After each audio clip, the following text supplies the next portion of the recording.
오소서 성령님, 새로나게 하소서. 나는 길이요 진리요 생명이다. 나를 통하지 않고서는 아무도 아버지께 갈 수 없다. 안녕하세요. 안녕하세요. 여러분도 잘 알다시피 저는 외국에서 성경을 오랜 시간 동안 공부한 신부입니다. 그래서 한국으로 귀국할 때 마음속에 한 가지 오만함이 생기게 되었습니다. 이제 한국으로 귀국해서 본당에 나가게 되면 강론 하나만큼은 아무 어려움 없이 쓸 수 있겠다, 이렇게 생각을 하고 들었던 기억이 있습니다. 본당에 부임하고 본당 신부로 살면서 이 오만함이 조금씩 깨지기 시작했습니다. 독서와 복음을 저는 지금도 히브리 말과 그리스 말로 읽고 있습니다. 분석도 할 수 있습니다. 그런데 너무 신기하게 그렇게 잘 알고 있음에도 불구하고 여러분들에게 할 강론, 어떤 날은 한 글자도 못 쓰고 밤 12시 넘어서까지 책상에서 끙끙대면서 앉아 있었던 적도 있습니다.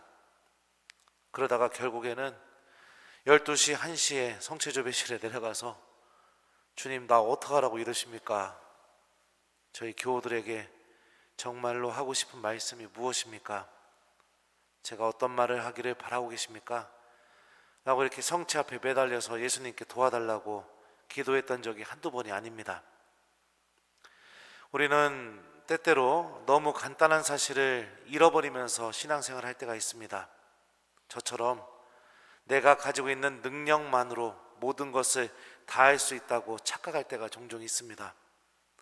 그리고 내가 가지고 있는 것이 전문적인 걸수록 이 착각은 우리를 매우 강하게 지배하게 됩니다. 그래서 기도 없는 열정적인 봉사, 하나님의 말씀을 듣지도 기억하지도 않으면서 반복적으로 드리는 미사, 머리로만 이해하려는 성경 공부, 하나님과 관련된 것들을 하면서도 하나님을 만나지 못하는 죽어있는 신앙생활, 이런 것에 너무 쉽게 빠지게 됩니다. 나는 길이요 진리요 생명이다. 나를 통하지 않고서는 아무도 아버지께 갈 수 없다. 예수님께서는 당신 자신을 진리의 길, 생명의 길이라고 말씀하십니다. 하나님께서 우리에게 주시는 생명과 진리는 예수님을 거치지 않고서는, 예수님을 통하지 않고서는, 예수님 앞에 머물지 않고서는, 예수님과 함께하는 시간을 마련하지 않고서는 절대로 우리들에게 주어질 수 없다라는 것을 말씀하고 계시는 것입니다. 오늘 일독서도 같은 내용을 바오로 사도가 고백합니다. 그래서 우리는 여러분에게 이 기쁜 소식을 전합니다. 우리 선조들에게 하신 약속을 하나님께서는 예수님을 다시 살리시어 그들의 후손인 우리에게 실현시켜 주셨습니다. 바오로 사도가 고백한 것처럼 하나님의 모든 구원 계획과 신비와 우리를 향한 모든 은총과 하나님의 모든 우리를 살리기 위한 모든 계획들, 예수님 안에서 이루어집니다. 자, 그렇다면 예수님은 아버지께로 가는 길이라고 오늘 복음을 선포하고 있고, 바오로 사도는 하나님의 모든 신비와 구원 계획이 예수님을 통해서, 예수님 안에서 이루어졌다고 고백하고 있다면 우리들의 신앙생활의 뿌리가 어디에 있는지 알 수 있죠. 바로 예수님과 함께, 예수님 안에, 그리고 예수님을 통해서 살아가는 삶이 우리 신앙생활의 뿌리입니다. 말씀을 듣고 성체 앞에 머무르는 것, 여기에 우리 뿌리가 있습니다. 하나님의 모든 신비와 구원, 그리고 은총과 자비는 매우 간단하면서도 명료한 방법으로 우리들에게 주어집니다. 말씀을 듣는 이에게, 성체 앞에 머무르는 이에게 주어집니다. 말씀은 우리들의 가슴을 불타게 만들어주고, 성체는 살아계신 예수님을 만나게 해줍니다. 그래서 우리들의 신앙생활이 예수님을 통해서 아버지께로 나아가는 길로 걸어나갈 수 있게 해줍니다. 그런데 굉장히 많은 경우 이 간단한 사실을 잃어버리고 살아가는 신앙인들이 너무나 많이 있습니다. 듣지 않습니다. 기억하지 않습니다. 머물지 않습니다. 함께 시간 보내지 않습니다.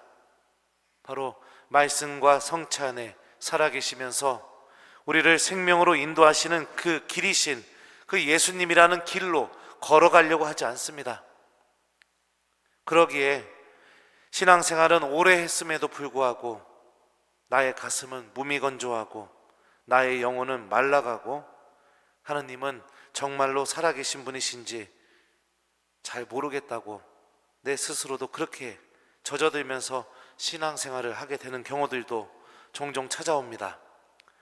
여러 가지 이유로 마음이 복잡하고 또 신앙생활하면서 받은 상처들이 나를 괴롭히고 있다면, 지금 나의 신앙생활이 하나님께서 주시는 영적인 기쁨을 전혀 느끼지 못하고 있다면, 그냥 시계추처럼 성당과 집만 왔다 갔다 하는 그런 신앙생활이라면 여러분들 아주 간단하면서도 명확한 진리를 기억해 보셨으면 좋겠습니다.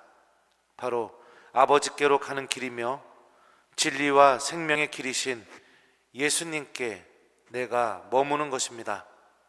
말씀을 듣고 성체 앞에 머물며 그 말씀과 함께 기도하고 또 그 말씀을 통해서 나에게 정말로 하고 싶어 하시는 하나님의 목소리를 듣는 것,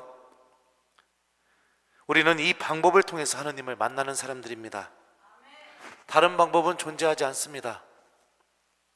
다른 방법은 절대로 존재하지 않습니다. 여러분들이 하나님의 말씀을 듣고 기억하기 시작할 때, 그리고 그 말씀을 붙들고 성체 앞에 앉기 시작하게 될 때, 그때 하나님이 정말로 살아계시다는 것을 느끼게 될 겁니다. 지금까지 그걸 한 번도 선택하지 않으셨기 때문에 나의 신앙도 하나님 체험이 없을 거라고 저는 생각합니다. 만약에 그렇다면요. 구원을 얻는데 다른 길은 존재하지 않습니다. 우리 신앙의 뿌리도 다른 데 있지 않습니다. 하나님의 말씀을 듣는 삶, 성체 안에 머무르는 삶, 여기에 있습니다. 아무리 능력이 좋고 하나님께서 주신 훌륭한 일을 하고 있고 하나님과 가까운 위치에 놓여 있다 하더라도 제가 체험한 것은 무엇이냐? 성체 앞에 앉지 않으면 아무리 성경 공부 열심히 했어도 하나님께서 정말로 하시고 싶어하는 그 말씀이 무엇인지 알아듣지 못한다는 겁니다. 성체 앞에 앉지 않으면 아무리 내가 사제이고 교회 안에서 많은 일을 한다 하더라도 주님께서 나와 함께 계시고 나를 통해서 일한다는 사실을 전혀 느끼지 못한다는 거죠. 우리 모두가 길이요 진리요 생명이신 예수님, 그분 안에서 생명을 얻고 아버지께로 나아가는 신앙인이 되도록 노력했으면 좋겠습니다. 다른 거 안에서 하나님을 찾고 방황하지 마십시오. 말씀과 성체, 이것이 바로 아버지께로 가는 길이고 우리를 구원으로 인도해 주는 길입니다. 오늘 하루 동안에는 여러분들 하나님의 말씀을 기억하고 마음의 여유를 갖고 그래도 성체 앞에 잠깐이라도 앉아서 내가 하나님의 목소리를 듣고 내 영혼의 생명의 길이신 예수님께로 다가가도록 용기를 내보는 오늘 하루가 되길 바랍니다. 숙제는 성경 말씀 읽고 기억하고 성체조배 한번 하기, 이게 숙제입니다. 나는 길이요 진리요 생명이다.